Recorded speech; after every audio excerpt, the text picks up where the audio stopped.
Hello दोस्तों, नमस्कार। SMKG channel में मैं आप सभी का दिल से बहुत बहुत स्वागत करता हूं।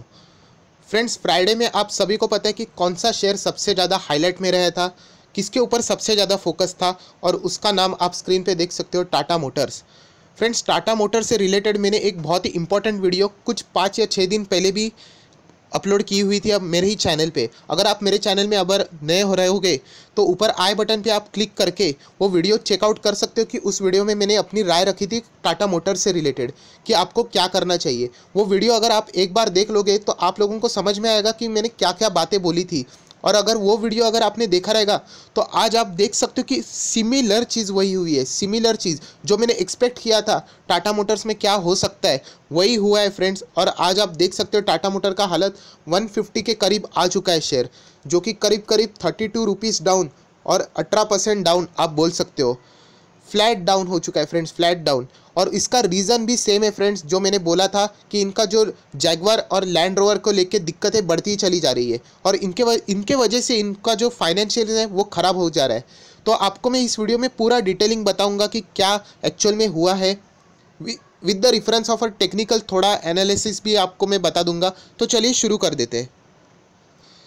आपके सामने टाटा मोटर का चार्ट तो है। अगर आप इसको 5 दिन पहले देखोगे तो भी आपको डाउनफॉल में ही दिखेगा। 1 महीना, 1 साल देखो तो एक कंटिन्यूसली एक डाउन पैटर्न में ही चला जा रहा है कंटिन्यूसली। और इसका रीज़न मैंने ऑलरेडी बताया था कि इनके जो सेल्स में बहुत सारी गिरावट कंटिन्यूसली हो रही है। और सबसे बड़ा मेजर प्रॉब्लम है इनकी लग्जरियस यूनिट, जो टाटा की लग्जरियस यूनिट है लैंड रोवर और जैगवार, उसमें होने वाली कंटिन्यूस गिरावट, मतलब सेल्स में होने वाली गिरावट। जो उनका जो पहले सेल ऑर्डर रहता था वो बहुत हाई होता था, अभी कंटिन्यूसली उसमें गिरावट होती चली जा रही है। और वो लग्जरीज यूनिट होने की वजह से और वहाँ पे सेल्स डाउन होने की वजह से जो नुकसान हो रहा है वो भारी मात्रा में हो रहा है।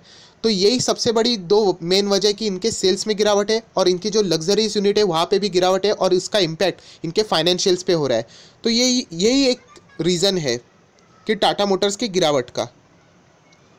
अब हम लोग NSE के ऑफिशियल वेबसाइट पे भी थोड़ा देख लेते हैं। अभी तक ये साइट अभी तक अपडेट नहीं हुई है, फिर भी आप देख सकते हो, मैंने लास्ट वीडियो में भी बताया था, ये जून का क्वार्टर में आप इसका परफॉर्मेंस देख सकते थे कि 1,18,000 का प्रॉफिट था इनके पास। ऑब्वियसली रुपीज़ इन लैख से बहुत बड़ी अमाउंट है। और नेक्स्ट क्वार्टर में सितंबर में आप देख सकते हो 10,000 हो चुका था। मतलब कितना डाउनफॉल, कितना बड़ा डाउनफॉल। यही तभी इंडिकेशन दिया था कि टाटा मोटर्स बहुत ही बड़े घाटे में जाने वाली है। और इसके बाद अगर आप देख सकते हो, अगर NSE के साइट में जब अपडेट हो जाएगा, दिसंबर का क्वार्टर यहाँ पे लग जाएगा, तो आपको यही फिगर प्रॉफिट माइनस में नज़र आएगी। तो ये क्लीन इंडिकेशन देता है कि टाटा मोटर्स में लॉस का सिलसिला ऑलरेडी शुरू हो चुका था। ये इंडिकेशन था। आप देख सकते 1 लाख का प्रॉफिट पहले होने वाली कंपनी, उसके बाद 10,000 पे प्रॉफिट फिसल गया। तभी आप लोगों को समझ में जाना चाहिए था कि कंपनी में बहुत कुछ गिरावट और भी संभव है। और तो और आप नीचे भी चेकआउट कर सकते हो कि ये देखिए 2013 में इनका डिविडेंड देखिए 2 रुपये था, 14 में 2 रुपये था, उसके बाद 15 में आप देख सकते हो, उसके बाद आप 22 में भी देख सकते हो, और उसके बाद यह देखिए 18 का आप ज़रा गौर फरमाइए, डिविडेंड देखिए 20 पैसे पे आ गया। और मैंने कहा था डिविडेंड किस पे होता है, प्रॉफिट पे। जैसे ही आप देख सकते हो ये प्रॉफिट कम हो गया तो इनका डिविडेंड देखिए पहले 2 रुपये था, अभी वो 20 पैसे पे आ गया था। 18 जुलाई 2016 की बात है। और अभी के प्रेजेंट सिचुएशन देख के ये कंटिन्यूसली नेगेटिविटी में चल रही है। इसीलिए आप देख सकते हो उसके बाद डिविडेंड ही नहीं बांटा है कंपनी में, क्योंकि कंपनी के पास प्रॉफिट ही नहीं आ रहा है तो डिविडेंड कहाँ से दे। तो ये सबसे बड़ा दिक्कत हो गया है टाटा मोटर्स से।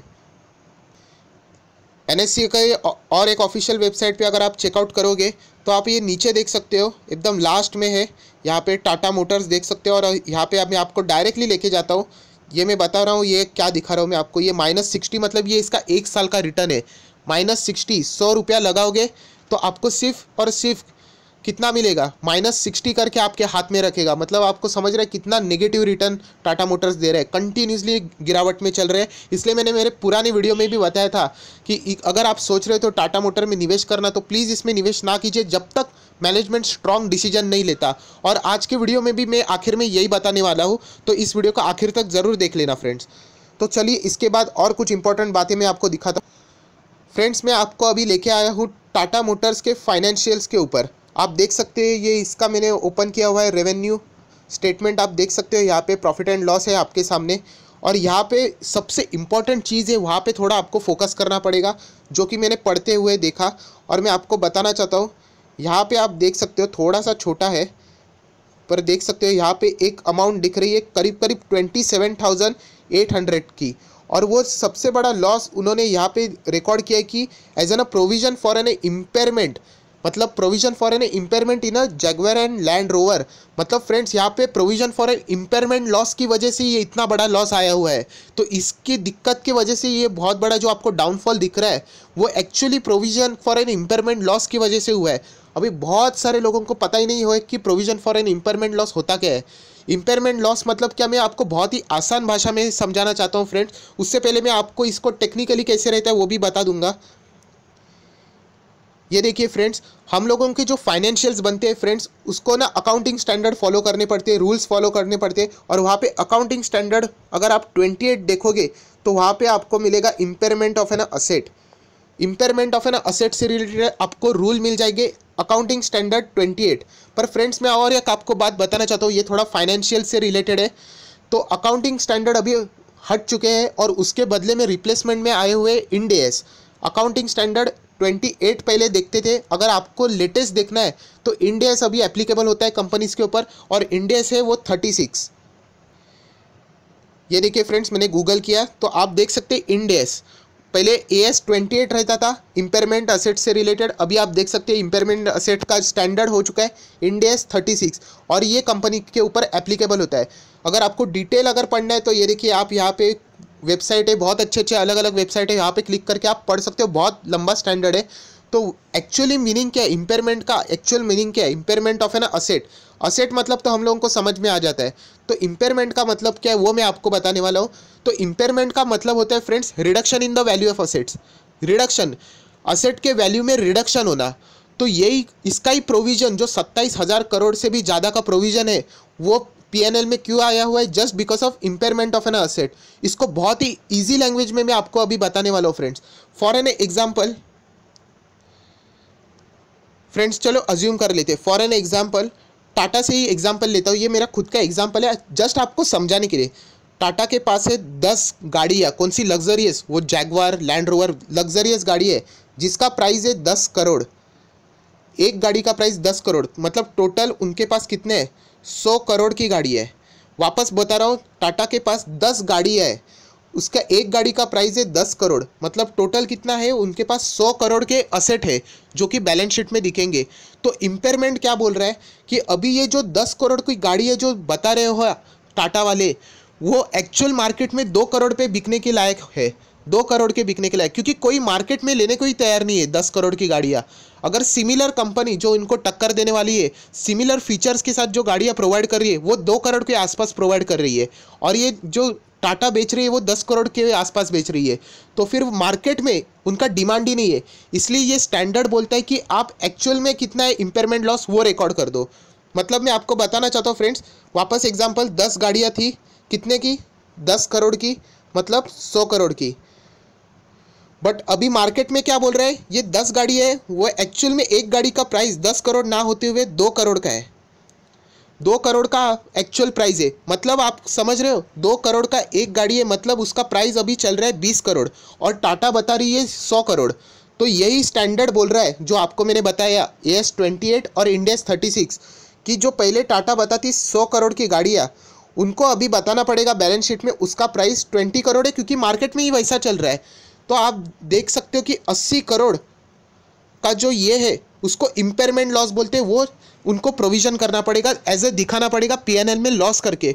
फ्रेंड्स इम्पेयरमेंट लॉस का मतलब ही वही होता है, वो ये एक्चुअल लॉस नहीं है फ्रेंड्स। गाड़ी बेची किधर है, अभी तक गाड़ी बेची नहीं, पर मार्केट में उसका वैल्यू क्या चल रहा है अभी। अगर अभी वो उन्होंने टाटा ने बेची 10 गाड़ियाँ तो उसको 2 करोड़ का वैल्यू है, और उनके हाथ में 20 करोड़ आएगा ना कि 100 करोड़। तो इसलिए वो स्टैंडर्ड बोलता है कि आप 80 करोड़ पहले लॉस दिखाओ, मतलब आपके बैलेंस शीट में एक्चुअल गाड़ी 20 करोड़ में दिखेगी। तो ये एक्चुअल में हुआ है फ्रेंड्स, थोड़ा बहुत ही डिफिकल्ट है समझने में, मैं ट्राई कर रहा हूँ मेरा बेस्ट कि आपको समझे। तो ये है एक्चुअल में फ्रेंड्स होने वाला इम्पेयरमेंट लॉस। तो एक्चुअल में लॉस नहीं हुआ है, अभी तक गाड़ी बेची नहीं है, पर अगर वो बेचेंगे तो उसका उनको हाथ में 100 करोड़ नहीं आएगा, उनको 20 करोड़ ही मिलेगा। तो इसलिए वो स्टैंडर्ड बोल रहा है कि आप 80 करोड़ लॉस दिखा दो और ऐसा दिखा दो गाड़ी का प्राइस 20 करोड़ है। तो ये है एक्चुअल में जो इम्पेयरमेंट स्टैंडर्ड बोल रहा है। तो बहुत सारे लोगों के दिमाग में और एक डाउट आया होगा, सर आज वो 10 करोड़ की गाड़ियाँ टाटा बता रही है, आप बोल रहे हो कि 2 करोड़ में उसका मार्केट में वैल्यू चल रहा है, इसलिए उन्होंने रिकॉर्ड कर दिया। पहले 100 करोड़ का था, अभी उन्होंने 2 पे बता के 20 करोड़ पे दिखा दिया, 80 करोड़ का लॉस दिखा दिया, बराबर टाटा ने। अगर फ्यूचर में वापस वो हाई हो गया, 10 करोड़ पे हो गया, तो वापस वो रिवर्स कर देंगे, वापस 26,000 का जो अभी आपको लॉस दिख रहा है वो उसको वापस वो प्रॉफिट में ला देंगे। पर एक्चुअल में अभी प्रेजेंट वैल्यू क्या है वो उनको दिखाना पड़ेगा, इसलिए ये स्टैंडर्ड लाया गया जो कि बहुत ही बढ़िया स्टैंडर्ड है। वरना कोई भी कंपनी कुछ भी दिखा देगी, हमारे पास 10 गाड़ी है, एक गाड़ी का प्राइस है 100 करोड़, दिखा देगी 1000 करोड़ बैलेंस शीट में है असेट, पर वो स्टैंडर्ड क्या बोलता है, एक्चुअल में अभी क्या है वो बताओ। एक्चुअल में कितना है गाड़ी का प्राइस, 10 करोड़ नहीं है ना, 2 करोड़ है ना, तो 2 करोड़ दिखाओ, और वो 80 करोड़ है वो लॉस में एज अ प्रोविजन दिखा दो। तो ये है एक्चुअल में इम्पेयरमेंट लॉस का। फ्रेंड्स वापस बोल रहा है, इम्पेयरमेंट लॉस मतलब एक्चुअल लॉस नहीं है, वो अभी तक उन्होंने बेची नहीं है गाड़ियाँ। और ये जस्ट मैं आपको एग्जांपल बता रहा हूँ, जो टाटा ने बताया है अपने बैलेंस शीट में, पीएनएल में इम्पेयरमेंट लॉस, वो अभी तक किससे रिलेटेड वो अभी तक उन्होंने क्लैरिफाई नहीं किया है। तो जब एक्चुअल में क्लैरिफाई किएंगे तो हम लोगों को समझ में आएगा। बट ऑब्वियस चीज़ है, वो उनसे गाड़ी से रिलेटेड ही रहेगा, क्योंकि उनका बिजनेस ही गाड़ी और मोटर से रिलेटेड है। सो आई होप फ्रेंड्स, आशा करता हूँ कि आपको ये समझ में आया होगा। बहुत ही टेक्निकल है, डिफिकल्ट है। फ्रेंड्स मैं आपको बताना चाहता हूँ, जो चार्टर्ड अकाउंटेंट्स जो रहते हैं स्टूडेंट, बहुत सारे मेरे पास आते हैं, उनको भी मैं ये सिखाता हूँ। AS28 और जो इंडियस 36 जो मैंने अभी आपको बताया, वो भी उन लोगों को बहुत डिफिकल्ट पड़ता है समझने के लिए शुरुआत में। अगर आपको इसमें जो मैंने एक्सप्लेनेशन बताया 5% भी समझा ना फ्रेंड्स, तो भी समझ लेना आपको बहुत कुछ समझा, क्योंकि ये बहुत डिफिकल्ट स्टैंडर्ड है। बट मैंने फिर भी डिसाइड किया कि कुछ ना कुछ आपको समझेगा, इसीलिए मैंने ये एग्जांपल लिया है। सो फ्रेंड्स आपको मैं वापस वहाँ पे लेके आ चुका हूँ। तो आप यहाँ पे देख सकते हो प्रोविजन फॉर एन इम्पेयरमेंट, आप देख सकते हो प्रोविजन लिखा है, इम्पेयरमेंट लिखा है, और उन्होंने नीचे नोट भी लिखा है 8 में। वहाँ पे जाके आप पढ़ सकते हो कि नोट से रिलेटेड उन्होंने बातें भी बताई कि प्रोविजन फॉर एन इम्पेयरमेंट से रिलेटेड। तो ये है फ्रेंड्स, ये जो अभी तक है वो एक्चुअल लॉस नहीं है friends, just an impairment loss है। पर इसका इफेक्ट ऑब्वियसली देना चाहिए, क्योंकि मार्केट में अभी देखा जाए तो गाड़ी का प्राइस 2 करोड़ है और टाटा बता रही है 10 करोड़। तो प्रेजेंट वैल्यू से मतलब एक्चुअल में क्या चल रहा है, इसके ऊपर ही फाइनेंशियल्स बनने चाहिए। तो एक बहुत ही अच्छा स्टैंडर्ड है, इसलिए आप देख सकते हो अभी जो इनका EPS भी है वो बहुत ही टूट चुका है। जो पहले था आप देख सकते हैं नेगेटिविटी देख सकते हो आप, -3-4 में चलता था, अभी -80 बहुत ही नेगेटिव में आ चुका है। और just because of an impairment, मैं आपको बताना चाहता हूँ इम्पेयरमेंट लॉस की वजह से इतना बड़ा डिफरेंस आ गया है। अगर विदाउट इम्पेयरमेंट अगर इतना बड़ा EPS में लॉस दिखने लगा तो समझ लेना कंपनी गई। तो यही बताने के लिए मैंने स्पेसिफिकली वीडियो बनाया था फ्रेंड्स, कि क्या है एक्चुअल में इम्पेयरमेंट लॉस और उसका मीनिंग क्या है और वो कैसे मतलब काम करता है और क्या है।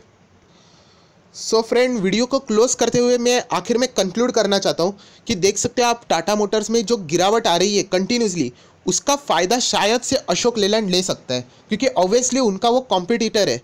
और ये स्टॉक मार्केट में बहुत बार देख चुका हूँ मैं, मतलब एविएशन सेक्टर से रिलेटेड में मैं आपको बताना चाहता हूँ। जेट एयरवेज आप सभी को पता है, जैसे जेट एयरवेज में डाउनफॉल शुरू हो चुका था, तो बाकी एविएशन जो कंपनी है उन लोगों को बहुत ही, इंटरग्लोब एविएशन, उन लोगों को फ़ायदा होना, स्पाइस जेट, उन लोगों को फ़ायदा होना स्टार्ट हो गया था। तो वैसे ही ये जो कॉम्पिटिशन है, मतलब टाटा मोटर्स में डाउनफॉल, तो बहुत सारे लोग शायद से अशोक लेलैंड में शिफ्ट आउट हो सकते हैं। ये स्टॉक मार्केट का स्वाभाविक रूप है। और सबसे बड़ी बात मैं जो बताने वाला हूँ कि बहुत सारे लोगों के पास टाटा मोटर का शेयर रहेगा। मैंने पिछले वीडियो में भी बोला था कि अगर आपके पास है तो आपको होल्ड ही करना पड़ेगा, क्योंकि लॉस में बेच के कोई मतलब नहीं है।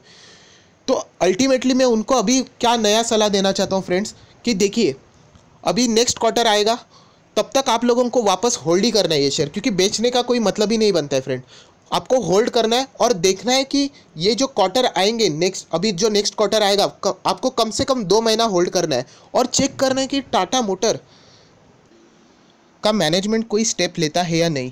अगर लेंगे तो होल्ड, एल्स निकल जाए फ्रेंड्स, क्योंकि मैनेजमेंट ने अगर कुछ चेंज ही नहीं किया तो फिर वो डेफिनेटली वो आगे आने वाले रिजल्ट भी सेम रहेंगे और डाउनफॉल कंटिन्यूसली चालू ही रहेगा। तो यही बताने के लिए मैंने स्पेसिफिकली वीडियो बनाया था फ्रेंड्स। सो आई होप, आशा करता हूँ कि आपको ये वीडियो अच्छा लगा होगा। तो प्लीज़ इस वीडियो को लाइक कीजिए, दोस्तों के साथ शेयर कीजिए और नीचे कमेंट बॉक्स में कमेंट भी कीजिए। और हाँ, अगर इस चैनल में अगर आप नए तो इस चैनल को सब्सक्राइब भी कीजिए और साथ ही बेल आइकन रहेगा उसके ऊपर भी क्लिक कीजिए, तो जो भी मेरा नया लेटेस्ट वीडियो रहेगा वो सबसे पहले आप ही को दिखेगा। So that's it, thank you very much दोस्तों, we will be meeting on our next video. तब तक के लिए बाय बाय।